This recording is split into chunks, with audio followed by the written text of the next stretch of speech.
नियोजन करतेवेळी काही प्रश्न मुद्दाम उपस्थित होणं आवश्यक आहे.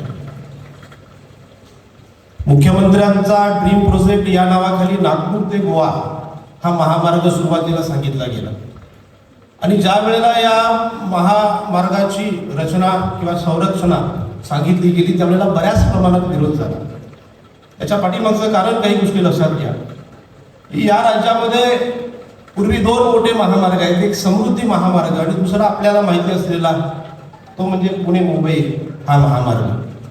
ज्या वेळेला महामार्ग तयार होतात त्यावेळेला आमच्या इथल्या काही लोकप्रतिनिधींनी असं सांगितलं की हा रस्ता झाला की काही व्यवसाय तयार होणार आहेत, कुठंतरी हॉटेल घातली जातील, कुठंतरी पंक्चरची दुकाने टाकली जातील. हे कुणाच्या डोक्यात असेल तर ते बाजूला गेलं पाहिजे.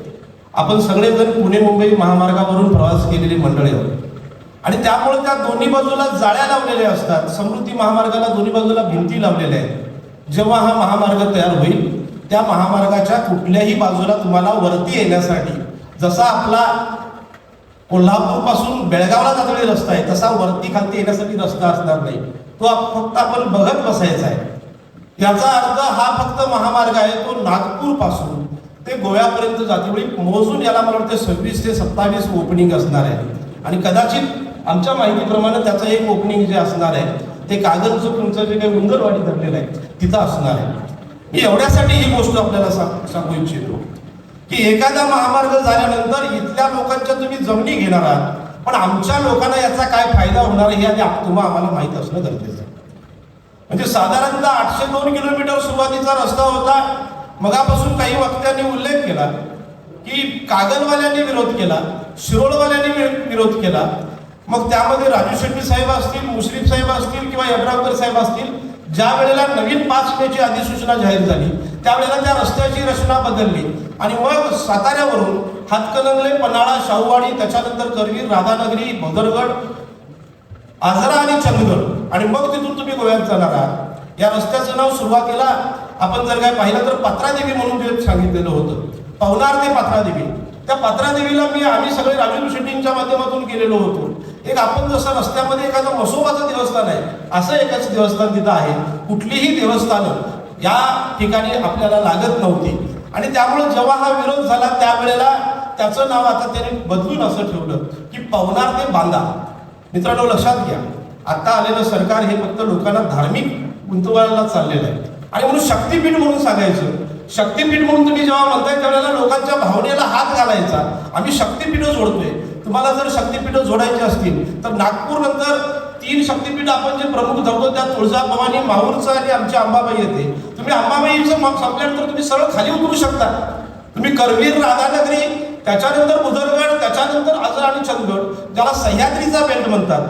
कस्तुरीरंगन समिती किंवा माधवराव गाडगीळ समितीनं सांगितले की सह्याद्रीचा जो बेल्ट आहे या बेल्टमध्ये फार मोठा म्हणजे वन्यप्राण्यांचा अधिवास आहे. बायोडायव्हर्सिटी इथं फार बिघडणार आहे.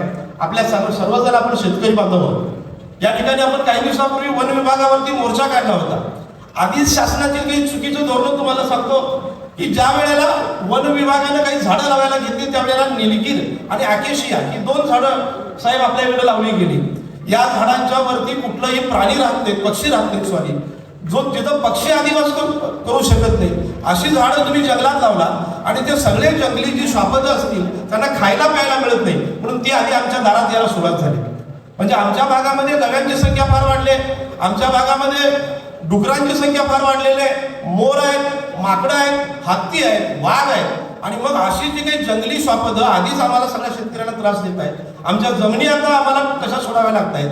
तिथं जर का हा रस्ता सुरू झाला तर त्याच्या वाहनांच्या आवाजामुळं पुन्हा ही सगळी जंगली श्वापदं आमच्या तुमच्या वस्त्यांच्या वरती येण्याची शक्यता आहे. मगाशी एक तर बोलते वेळी म्हटले की तुमचं आमचं गाव जातं का याचा विचार करू नका. आम्हाला या बेल्टमध्ये हा रस्ता नको आहे ही आपली भूमिका असणं गरजेचं आहे. गोव्याला जाण्यासाठी तिलारी आहे, आंबोली आहे, होंडा आहे, आंबा आहे, 5 घाट आहेत. त्याच्यापेक्षा महत्वाची गोष्ट की जो नागपूर पासून रत्नागिरीपर्यंत होणारा जो रस्ता आहे हा सुद्धा या शक्तीपीठांना किंवा या देवस्थानांना जोडणारा रस्ता आहे. मग हे सगळं असतेवेळी तुम्ही नवीन रस्त्याची इथं गरज काय आहे याचं कारण मग असे मला वाटते बोलते वेळी आमच्या एका जिल्हा प्रमुखांनी मांडलं की हे सरकार हे फक्त भांडवलदारांच्यासाठी काम करणारं सरकार आहे. याच्या पूर्वी गडचिरोलीमध्ये सगळ्या ज्या जमिनी आहेत त्या घेतल्या गेल्या, चंद्रपूरमधल्या सगळ्या जमिनी घेतल्या गेल्या आणि इथल्या ज्या काही खाणी असतील या खाणीतून वाहतूक करून याचा पूर्णपणे सगळा गोव्याच्या ज्या बंदरापर्यंत पोहोचवण्याचं काम करण्यासाठी हे भांडवलदारांच्यासाठी तयार होणारा रस्ता आहे.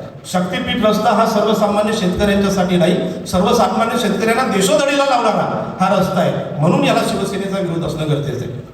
म्हणून ज्या वेळेला आता संयुक्त मोजण्या सुरू झाल्या, काल मगाशी प्रकाश पाटलांनी सांगितलं की राधानगरी बुदरगडमध्ये संयुक्त मोजण्या सुरू झाल्या, शिवसैनिकांनी याला विरोध करणं गरजेचं आहे. विषयांतर होईल पण मुद्दाम आपल्याला उल्लेख करतो की आज संभाजीराजेंची आपण जयंती साजरी करतोय. छत्रपती शिवाजी महाराजांचा आणि संभाजीराजेंचा आपण आदर्श घेऊन काम करतोय. जे दोन राजे काम करत होते, दुर्दैवानं 1680ला महाराज गेले, त्याच्यानंतर 1691ला संभाजीराजे गेले, राजाराम महाराज चिंचीला गेले आणि या राज्यावरती कुठल्याही राजा नसतेवेळी सुद्धा औरंगजेबासारख्या बड्या शक्तीला 26 वर्ष आमच्या मराठ्यांनी इथं झुंजवला आणि गाडला. हा आमचा इतिहास आहे, तोच इतिहास शिवसेनेचा आहे.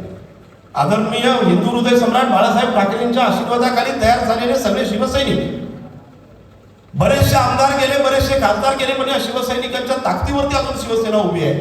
आदरणीय उद्धवजींनी आम्हा सर्व जिल्हा प्रमुखांना गेल्या वर्षी एक गोष्ट सांगितली होती, रवी बाहेर गेलाय, की कुठल्या परिस्थितीमध्ये शक्तीपीठाला विरोध करा. हा विरोध करतेवेळी आपल्या सोबत कोण आहे याच्यापेक्षा आपण लोकांच्यासाठी काम करायचं आहे आणि म्हणून शिवसेना ताकदीनं या शक्तीपीठाला विरोध करेल आणि त्या दृष्टिकोनातून हा मेळावा आहे. भविष्यामध्ये ज्या सूचना आम्हाला वरिष्ठांच्याकडून येतील, जी पक्षाची भूमिका ठरेल त्याप्रमाणे आपण काम करूया. पण मित्रांनो, एक गोष्ट लक्षात घ्या की विदर्भ असू देत, मराठवाडा असू देत, इथं कोरडवाहू शेती आहे, आमच्याकडे बागायती शेती आहे. आज शेती गेली तर भविष्यामध्ये पुन्हा तुमच्या आमच्या हातामध्ये शेती मिळणार नाही. पैसे देतील 4 पट 5 पट आता सांगतात, पण पैसे फार शिल्लक राहत नाही. आमच्या जमिनी राहिल्या, आमचा शेतकरी राहिला तरच आपण टिकणार आहे. आणि म्हणून आम्हाला आमची जी कोल्हापूर जिल्ह्याची मागणी आहे, काही ठरावांचं आपण वाचन करणार आहोत, पण कोल्हापूर जिल्ह्याची मागणी आहे की कोल्हापूर जिल्ह्यामधून हा शक्तीपीठ जातोवेळी जे जुने रस्ते आहेत तिथून तुम्ही न्या. आमच्या कुठल्याही वन्य प्राण्यांना कुठंतरी तुम्ही उठवून बसवणार असाल, आमच्या शेतकऱ्यांची जमिनी काढून घेणार असाल तर शिवसेनेचा याला विरोध राहील. म्हणून याच्या पुढच्या आंदोलनामध्ये आपण सर्वांनी ताकदीने उभा राहावं अशा पद्धतीची विनंती करतो आणि थांबतो. जय हिंद, जय महाराष्ट्र. अशाच नवनवीन अपडेट्ससाठी डिजिटल कोल्हापूर चॅनेलला सबस्क्राईब करायला विसरू नका.